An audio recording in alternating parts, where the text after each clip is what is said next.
बिस्मिल्लाहिर्रहमानिर्रहीम। अस्सलाम वालेकुम। कैसे हैं आप लोग? उम्मीद करती हूँ बहुत अच्छे होंगे। आज मैं बना रही हूँ बहुत ही मज़ेदार से शामी कबाब और बहुत ही टेस्टी होते हैं। ज़रूर बनाइएगा। रेसिपी पसंद आए तो वीडियो को शेयर एंड लाइक कमेंट्स करना नहीं भूलिएगा। तो चलते हैं रेसिपी की तरफ। यहाँ मैंने लिया है तकरीबन बोनलेस बीफ है मेरे पास, और ये है आधा किलो। और इसमें ही मैंने डाली तकरीबन आधा किलो चने की दाल। जब गोश्त और बोटियों का होता है ना, तो उसमें चने की दाल बराबर से डलती है। तो यहाँ पर लिए मैंने साबुत लाल मिर्चें तकरीबन 10-12 और एक गड्डी प्याज, मीडियम से भी छोटी गड्डी प्याज की थी, मैंने उसके 4 टुकड़े कर दिए। तेज़पात के पत्ते हैं और यहाँ पर है ज़ीरा। बस ये 4 चीज़ें डालेंगे हम इसके अंदर, और 4 चीज़ें डालेंगे और ये डाल के हम इसे पकाने रख देंगे। आप लोग सोचेंगे कि चने की दाल इतनी ज़्यादा क्यों है, तो चने की दाल और गोश्त, जब बोटियों का गोश्त बनाते हैं ना, तो लोग उसमें हम चने की दाल बराबर डालेंगे ना, तो वो बिल्कुल बराबर हिसाब बनता है। तो बिल्कुल अच्छे बनते हैं, गोश्त नज़र आता है मुँह में। कीमे में ये है कि फिर चने की दाल कम डालनी पड़ती है।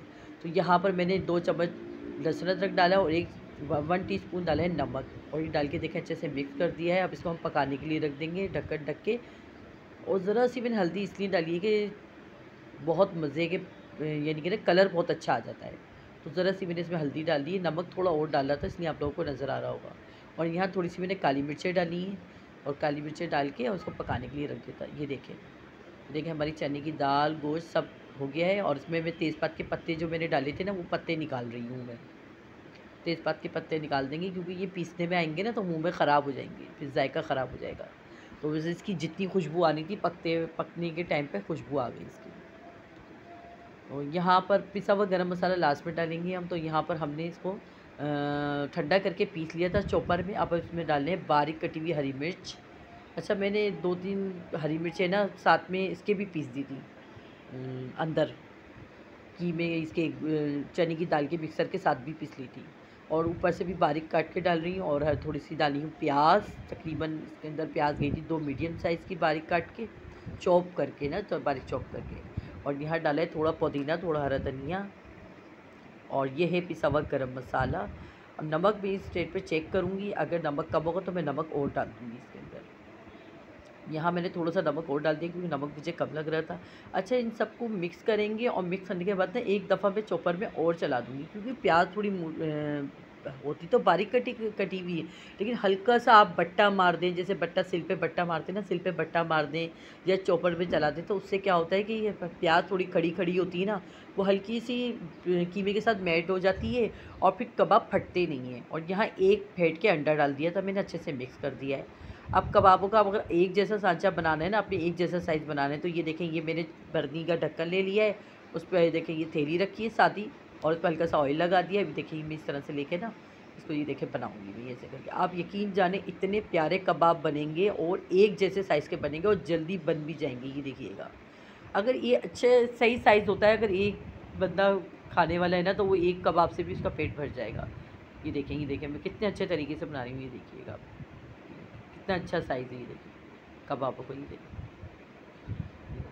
और ये बहुत अच्छे, मतलब फ्राई भी बहुत अच्छे हो गए थे। ये देखें मैंने इस तरह से कर दिया इसको। ये देखें कितने अच्छे एक जैसे साइज़ के सारे कबाब बनेंगे। आप लोग चाहें तो चने की दाल थोड़ी कम भी रख सकते हैं, लेकिन जब बोटियाँ डालते हैं ना, तो उसमें चने की दाल आप बराबर रखेंगे ना, तो बिल्कुल सही रेशो आता है, बिल्कुल सही हिसाब बनता है, बहुत अच्छे कबाब बनते हैं बोटियों के साथ। यहाँ पर देखें हमारे कितने सारे कबाब तैयार हो गए, आधा किलो गोश्त में और आधा किलो चने की दाल मिला के। देखें इतने सारे कबाब तैयार हो गए। ये देखें, अब हम इसको फ्राई करेंगे। अगर आप लोगों को शाम को नाश्ते के साथ खाना हो, या नाश्ते के साथ खाते हैं या उसके साथ खाते हैं, तो यहाँ पर देखिए अंडे में मैंने डिप करा है कबाब को। ये देखिए अंडे में डिप कर दिया, और यहाँ ब्रेड क्रम्स लगा दिए। अब ब्रेड क्रम्स में कोट कर रही हूँ इसको, अच्छे से ब्रेड क्रम्स में कोट करेंगे। और ये शाम को चाय के साथ बहुत मज़े के लगते हैं। मेहमानों के आगे रखें, या ईद की तैयारियों के लिए ईद पे बना के रख लें घर में, फ्राई कर लें। अपने मेहमान आए, फ्राई कर लें इस तरह से। ये आप इस कंडीशन में ब्रेड क्रम्स, अंडा और ब्रेड क्रम्स लगा के, आप लोग इस कंडीशन में भी आप इसको फ्रीज़ कर सकते हैं, ताकि बस निकालें और फ्राई कर लें। कितने मज़ेदार देखेंगे हमारे कबाब, इतने और एक जैसे साइज़ के देखेंगे कबाब हमारे फ्राई हो रहे हैं। देखें एक तरफ से जब गोल्डन हो जाएंगे, फिर हम इसको पलट लेंगे। आप लोग वीडियो को लाजमी शेयर कीजिए करें, लाइक किया करें, और जितना हो सके शेयर करें, और कमेंट्स भी करा करें। देखिए कितना प्यारा गोल्डन कलर आया है हमारे कबाबों का। ये कितने ज़बरदस्त लग रहे हैं कबाब हमारे। और आप लोग की बहुत सपोर्ट की ज़रूरत है। प्लीज़ जितना हो सके मुझे आप मेरी वीडियो को शेयर करें और सब्सक्राइब करवाएं जितना हो सके। बहुत ज़्यादा सपोर्ट की ज़रूरत है। यहाँ पर भी हम लोग बहुत मेहनत करते हैं, हम लोग वीडियो बनाने के लिए और रेसिपी बनाते हैं जब। यहाँ देखिए कितना ज़बरदस्त से हमारे कबाब तैयार हो चुके हैं। ये कबाब मैं इसलिए दिखा रही थी कि ये थोड़ा सा कबाब मेरी बेटी ने खा भी लिया था, तो मैंने कहा चले आप लोग को ये टूटा वही कबाब मैं दिखा देती हूँ। ये इतने मज़ेदार केचप के साथ ये कबाब लग रहे थे ना, बहुत ही टेस्टी लग रहे थे। ये स्पेशल ये नाश्ते वगैरह के लिए बहुत अच्छे होते हैं। अच्छा, मैं अभी कबाबों की ना 2 तरह के आपको रोल पराठे भी बनाना सिखाऊँगी। ये देखें, ये रोल पराठा, ये देखें इस तरह से कबाबों को तोड़ के, और देखें इस तरह से ये आपने पराठे के बीच में रखना है। और ये रोल पराठे ना आप बहुत ही मज़ेदार बनते हैं, बहुत ही मज़ेदार ना, इतने टेस्टी लगते हैं। ये देखें, आप इसमें डाली हुई ये हरे कलर की खट्टी चटनी, और ये चटनी की रेसिपी आपको मेरे चैनल पे मिल जाएगी। मेरे चिकन रोल पराठे के नाम से ये चटनी बनाई है। और देखिए प्याज का लच्छे डाल दिए, थोड़ा सा दही का रायता डाल दिया है, और यकीन जाने ये रोल इतना मज़े का लगता है ना। चटनी शामी चटनी रोल कहलाता है। ये बहुत मज़े का लगता है, बच्चे इस तरह से बहुत शौक़ से खाते हैं, बहुत मज़े का लगता है। अब ये देखें, इसको मैं थोड़ा सा रोल कर रही हूँ। ये देखिए इतने मज़े का, यकीन जाने हरी चटनी का ये रोल होता है, इतना मज़ेदार लगता है। शामी रोल ना चटनी रोल कहलाता है। अब यहाँ देखिए मैंने ये रखा है एक दूसरे पराठे पे, इस तरह से ये तोड़ के रखा है शामी कबाब।